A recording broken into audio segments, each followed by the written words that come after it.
Israel पर Hamas ने जो खतरनाक हमला किया था उसके बाद से ही गाजा में इजराइल हमास आतंकियों की कमर तोड़ने के लिए कमर कसे हुए है। लेकिन इजराइल के लिए यह जंग आसान नहीं है, क्योंकि केवल हमास नहीं, दूसरे मोर्चे पर इजराइल को लेबनान स्थित हिजबुल्लाह आतंकी संगठनों से भी लड़ना पड़ रहा है, क्योंकि हमास के अटैक के बाद से ही हिजबुल्लाह भी लगातार इजराइल पर अटैक कर रहा है। लेकिन अब एक तीसरी जगह से इजराइल पर हमले होने की शुरुआत हो गई है। ये जगह है यमन।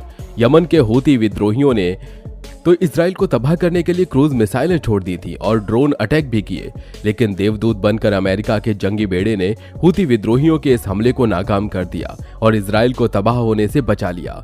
यमन के प्रधानमंत्री ने सीधी धमकी दी है और आशंका जताई है कि अगर नेतन्याहू ने गाजा पर यूं ही हमले जारी रखे तो यमन के हूती रेबल्स इजराइल पर हमला कर देंगे और हूती को हमासी समझने की गलती इजराइल बिल्कुल भी ना करे। तो दोस्तों, आज की इस वीडियो में हम जानेंगे कि आखिर कैसे यमन ने इजराइल के खिलाफ मोर्चा खोला। साल 1948 में दुनिया के नक्शे पर एक नए मुल्क की सरहदें खींची गईं। ये नया राष्ट्र कहलाया इजराइल। लेकिन यहूदियों के इस मुल्क के अस्तित्व को मिस्र, इराक, लेबनान, सऊदी अरब और जॉर्डन जैसे अरब मुल्क नकारते रहे।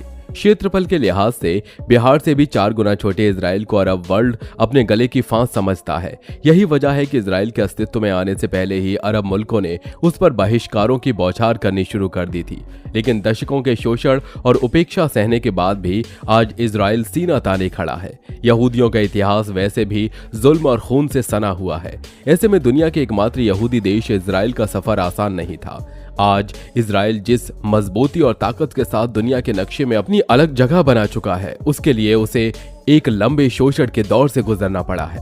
वर्तमान में हमास और इजराइल के बीच युद्ध चल रहा है। ये युद्ध अरब देशों में न फैले, इसे देखते हुए अमेरिका ने युद्धपोत तैनात किए हैं। लेकिन ऐसा लगता नहीं कि इजराइल के दुश्मन अमेरिका के होते हुए भी चुप बैठने वाले हैं। वैसे तो इजराइल ने गाजा पट्टी को घेर लिया है। इजराइल पर खतरे भी कम नहीं है। हमास और हिजबुल्लाह लगातार इजराइल पर हमले कर रहे हैं।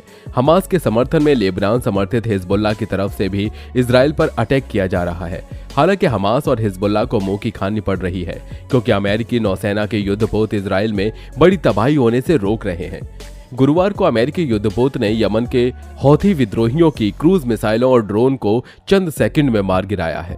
पेंटागन ने गुरुवार को बताया कि यमन के हूती विद्रोहियों की तरफ से क्रूज मिसाइलों और ड्रोन को लॉन्च किया गया था, जिसे अमेरिकी नौसेना के एक युद्धपोत ने तुरंत रोक दिया। ये संभावित रूप से इजराइल को निशाना बना रहे थे। गुरुवार को पेंटागन के प्रेस सचिव ब्रिगेडियर जनरल पैट राइडर ने पुष्टि की कि यूएसए कार्नी ने 3 जमीन से हमला करने वाली मिसाइलों के साथ साथ कई ड्रोनों को मार गिराया।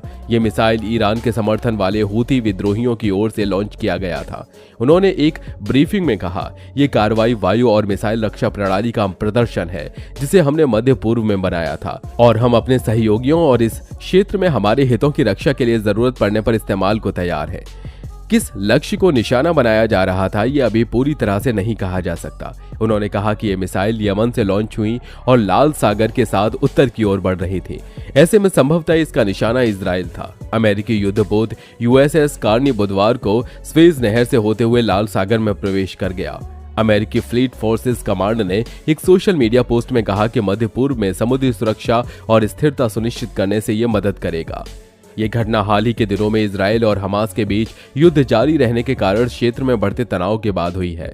सीरिया और इराक में ड्रोन के जरिए अमेरिकी ठिकानों को निशाना बनाया गया था। राइडर ने कहा कि सीरिया में बेस पर किए गए हमले में सैनिकों को मामूली चोट आई है।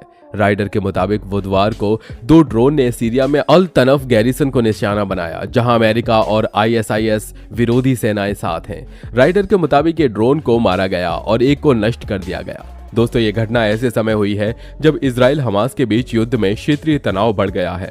गाजा पट्टी पर इजराइल की ओर से लगातार बमबारी की जा रही है। उधर तटीय क्षेत्र में भूमि पर आक्रमण की आशंका के बीच व्यापक संघर्ष के कयासबाजी तेज हो गई है।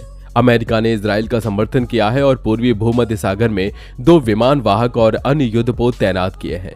लेकिन इससे अमेरिका के युद्ध में शामिल होने की संभावना बढ़ गई है। बता दें कि ईरान समर्थित हौथी विद्रोहियों ने फिलिस्तीनियों के प्रति समर्थन जताया है और इजराइल को धमकी दी है। पिछले हफ्ते विद्रोही समूह के नेता अब्देल मालिक अल हौथी ने संयुक्त राष्ट्र अमेरिका को इजराइल और हमास के बीच चल रहे संघर्ष में हस्तक्षेप करने के खिलाफ चेतावनी दी थी। धमकी में कहा था कि उनकी सेना ड्रोन और मिसाइलों से गोलीबारी करके जवाबी कार्रवाई करेंगी। गुरुवार को संपर्क करने पर हौथी से जुड़े टॉप लेवल के 2 लोगों ने घटना पर टिप्पणी करने से इनकार कर दिया है। एक ने कहा कि मुझे इस घटना की जानकारी नहीं है, जबकि दूसरे ने कहा कि मुझे इस बारे में बोलने का अधिकार नहीं है। मिडिल ईस्ट के सभी 57 मुस्लिम देशों में इजराइल के खिलाफ विरोध प्रदर्शन हो रहे हैं।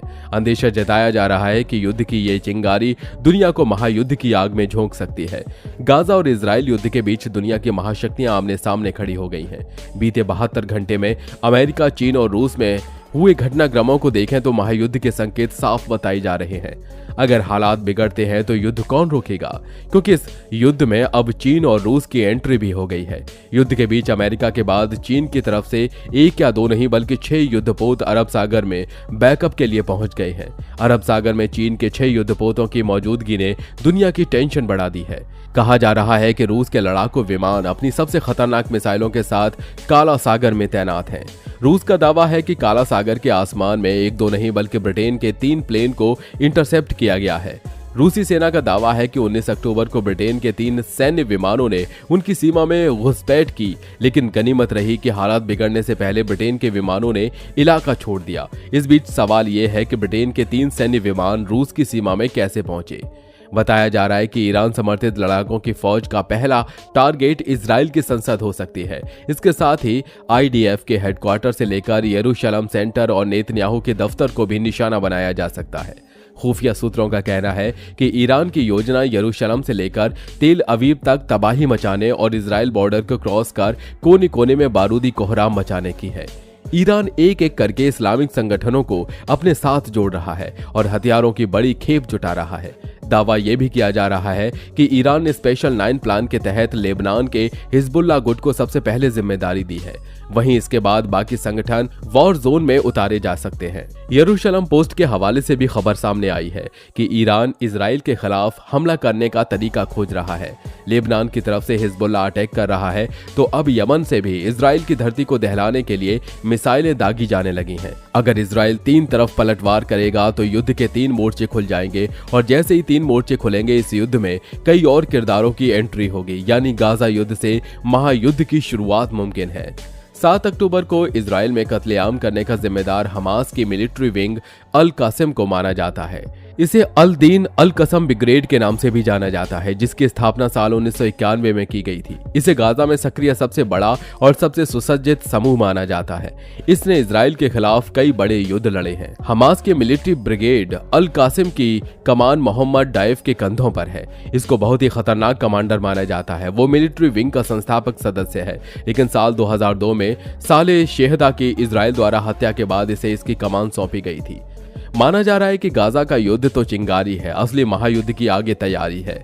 सिर्फ दुनिया के कई देशों का आपसी महायुद्ध कहें तो वो गाजा से उठी चिंगारी के बीच होगा, जहां एक तरफ होंगे इजराइल, अमेरिका, ब्रिटेन समेत कई देश और दूसरी तरफ फिलिस्तीन, ईरान, अरब देश, रूस।